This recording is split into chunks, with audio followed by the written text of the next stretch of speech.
Video शुरू करने से पहले मुझे दिल्ली मेट्रो वालों से कुछ पूछना है। हो क्या गया है तुम लोग को? कहीं हिल रहे हो तो कहीं हिला रहे हो। ये सब वीडियो देख के मेरा मन में ये सवाल आ गया है, ये कोई है? खैर शुरू करते हैं वीडियो। नमस्कार, आदाब, सत श्री अकाल। आपका स्वागत है चौकस Bharat present the weekly wrap up show में। यहां आपको मिलेगी पूरे हफ्ते भर की खबर विद सम एंटरटेनमेंट। मैं हूं आपका होस्ट अभय। चलिए शुरू करते हैं। आइए सेगमेंट में चलते हैं गरीब पड़ोसी देश पाकिस्तान। इन पिछले हफ्तों में यहां पर दो तरह के बयान दिए गए हैं। जहां पहला बयान 22वें नए director general of ISPR Ahmed Sharif Chaudhry ने एक प्रेस कॉन्फ्रेंस में ये कहा, कश्मीर ना कभी भारत का अटूट अंग रहा है और ना रहेगा।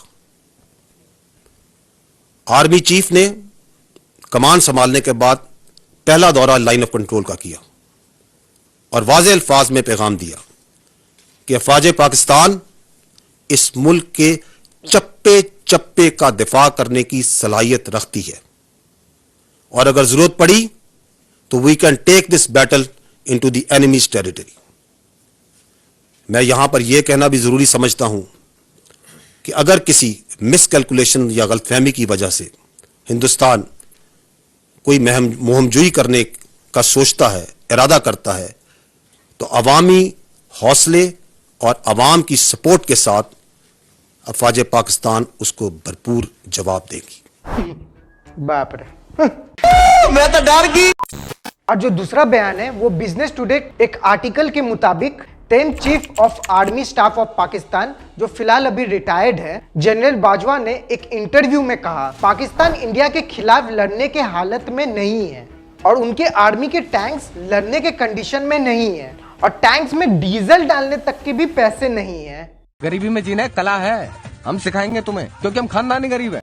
वैसे इनका बयान से पाकिस्तानी मीडिया नाखुश थे और उन्होंने जनरल बाजवा के बयान के कारण उन पर कोर्ट मार्शल होना चाहिए, ऐसा उन्होंने कहा। टैंक चलने के काबिल नहीं है, तो आप कह रहे हैं कि मूवमेंट के लिए मेरे पास डीजल नहीं है। बेशक, ठीक है जी, इस तरह की बातें की थी ना। नॉर्मली ऐसा आर्मी चीफ के कोर्ट मार्शल होना चाहिए और मुझे अब कहना पड़ेगा, मैं अंदर कमरे में कहती रही हूँ, बट मुझे कहना पड़ेगा कि इस तरह नहीं होता। वैसे इन माय ओपिनियन ये बयानबाजी दो मुद्दों के कारण है। एक तो वहां पर होने वाला है जनरल इलेक्शन जो इसी साल होगा और इस इलेक्शन के प्रोपेगेंडा को सेट करने के लिए कश्मीर हमारा है, एंटी इंडिया, इस तरह के बयानबाजी दिए जा रहे हैं ताकि वो अपना खुद का बदहाली छिपा पाए। और दूसरा है कि 21 अप्रैल 2023 को भारत में हुए पूंछ अटैक में जहां 5 भारतीय जवान शहीद हो गए और इस अटैक की जिम्मेदारी जैश ए मोहम्मद एफिलिएटेड PAFF ने लिया है और ये जो PAFF है ये पाकिस्तानी टेरर ग्रुप है। तो अब इनकी फट तो रही है और ये जो उड़ रहे हैं ना कश्मीर कश्मीर करके, इनका सिचुएशन मैं आपको एक क्लिप में दिखा देता हूं। There is no end to the miseries of the people in Pakistan as the Islamic nation is facing incessant economic crisis amid poor governance. High inflation, rising unemployment, and a growing shortage of food has led the South Asian nation into a deep crunch. आप तो दूध मांगोगे तो खीर भी नहीं देंगे, गलती से कश्मीर मांग लिए अफगानिस्तान तक ले लेंगे। चलिए बढ़ते हैं पहले खबर की तरफ। 20 अप्रैल 2023 को एक इंडियन आर्मी के यूनिट राष्ट्रीय राइफल्स के नौजवान अपने रोड ओपनिंग ड्यूटी करके बिम्बर गली से साइगोट जा रहे थे और जब वो ये डेंस जंगल इलाके से गुजर रहे थे तब उन पर एक टेररिस्ट अटैक हुआ। आइए जानते कि ये अटैक कैसे हुआ। It's for us very difficult to engage with a neighbor who practices cross-border terrorism against us. Northern command headquarter के मुताबिक जब ये राष्ट्रीय राइफल्स यूनिट के ट्रक गुजर रहे थे इस इलाके से, काफी बारिश हो रहा था, इसके कारण विजिबिलिटी काफी लो था। तभी इस कंडीशन का फायदा उठाते हुए कुछ टेररिस्ट ग्रेनेड से इस कॉन्वॉय पर हमला कर दिए, जिसके कारण ये जो मिलिट्री ट्रक है जो हमारे जवानों को लेके जा रहे थे, उस ट्रक में आग लग गई और इस आग लगने के कारण हमारे 5 वीर जवान शहीद हो गए। और इस टेररिस्ट अटैक का क्लेम जैश ए मोहम्मद एफिलिएटेड PAFF यानी पीपल्स एंटी फैसिस्ट फ्रंट, ये एक पाकिस्तानी टेरर ग्रुप है और जो ये 5 वीर जवान इस अटैक में शहीद हुए उनको हमारे और हमारे पूरे टीम के तरफ से नमन करते हैं। अगली खबर भी एक और अटैक के बारे में है और ये अटैक इंडिया के इंटीरियर स्टेट छत्तीसगढ़ में हुआ। According two times of India report 26 अप्रैल 2023 को करीब 200 डिस्ट्रिक्ट रिजर्व गार्ड्स के जवान धरवा से डंटीवाड़ा की तरफ रिटर्न हो रहे थे एक माओवादी इनकाउंटर के बाद, और जब वो आरनपुर समेली रूट में पहुंचे तब करीब 1:30 PM कुछ कायर माओवादियों ने उन पर हमला किया। इन माओवादियों ने IED यानी कि इम्प्रोवाइज्ड एक्सप्लोसिव डिवाइस से एक MUV पर हमला किया जिसमें बैठे थे 10 जवान और एक सिविलियन ड्राइवर, और इस IED के एक्सप्लोजन के कारण उस MUV में आग लग गई और हमारे 10 जवान और एक सिविलियन ड्राइवर की मौत भी हो गई।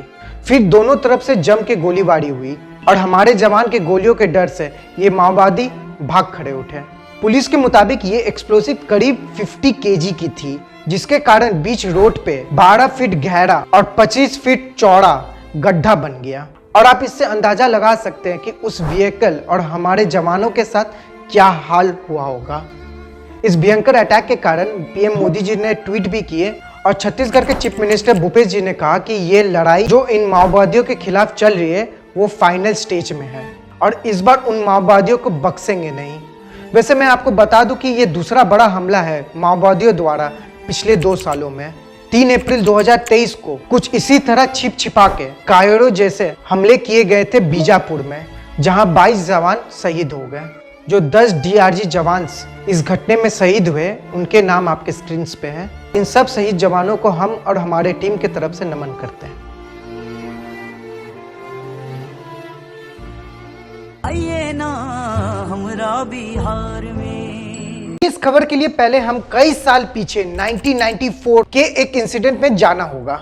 ये 5 दिसंबर 1994 का बात है। उस समय गोपालगंज के डिस्ट्रिक्ट मैजिस्ट्रेट थे जी कृष्णैया और वो बिहार के जाने माने DM थे।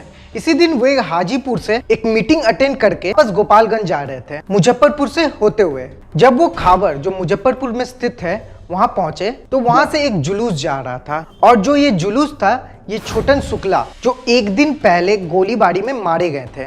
तभी इस अंतिम यात्रा के बगल से जी कृष्णैया जी का गाड़ी पार हो रहा था।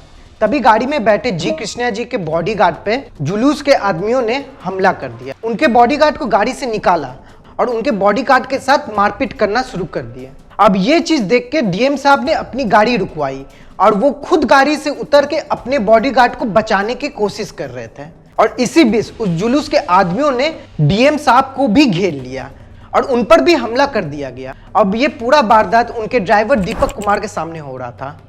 तभी दीपक कुमार ने एक्शन लिया और अपने DM साहब और उनके बॉडीगार्ड को बचाने की कोशिश की, मगर वो भी काफी हद तक जख्मी हो गए थे। फिर इस मारपीट गहमा-गहमी के बाद जब वो जुलूस वहां से गया तो उनके ड्राइवर DM साहब के पास पहुंचे। जब वो अपने DM साहब के पास पहुंचे तो देखे कि उनको पत्थरों से मार के उनका हत्या कर दिया गया था।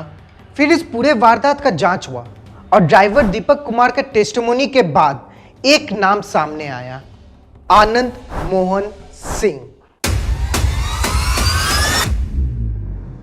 पहले जान लेते हैं कि आनंद मोहन सिंह है कौन। आनंद मोहन सिंह वेल नोन बाहुबली नेता थे बिहार के, और वो एक बार 1990 से लेकर 1995 तक MLA भी रह चुके हैं और 1996 से लेकर 1999 तक MP भी रह चुके हैं। जब 5 दिसंबर 1994 का पूरा इन्वेस्टिगेशन किया गया तो आनंद मोहन सिंह सहित 6 लोगों का नाम सामने आया, और फिर 2007 में पटना हाई कोर्ट ने आनंद मोहन सिंह को डेथ पेनल्टी की सजा सुनाई, मगर फिर 2008 में उनकी डेथ पेनल्टी की सजा को कम करके लाइफ इम्प्रिजनमेंट की सजा कर दी गई, यानी कि उम्र कैद, और बाकी जो 6 अक्यूज थे उनको निर्दोष करार दिया गया।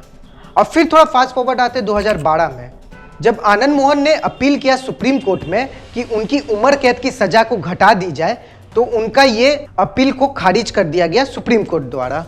वैसे इस केस से एक इंटरेस्टिंग फैक्ट ये था कि जब 2007 में आनंद मोहन को डेथ पेनल्टी की सजा सुनाई गई थी, तब वो आज़ाद भारत के पहले मेंबर ऑफ पार्लियामेंट बने जिन्हें डेथ पेनल्टी की सजा सुनाई गई है।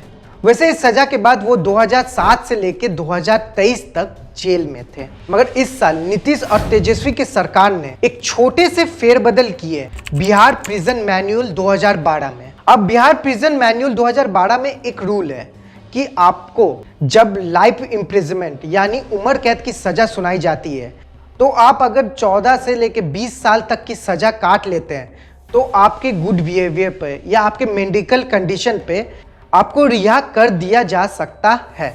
मगर इसमें एक क्लॉज था, अगर आपने किसी का मर्डर किया और वो पब्लिक सर्वेंट है ऑन ड्यूटी तो आपको उम्र कैद में कोई छूट नहीं मिलेगा।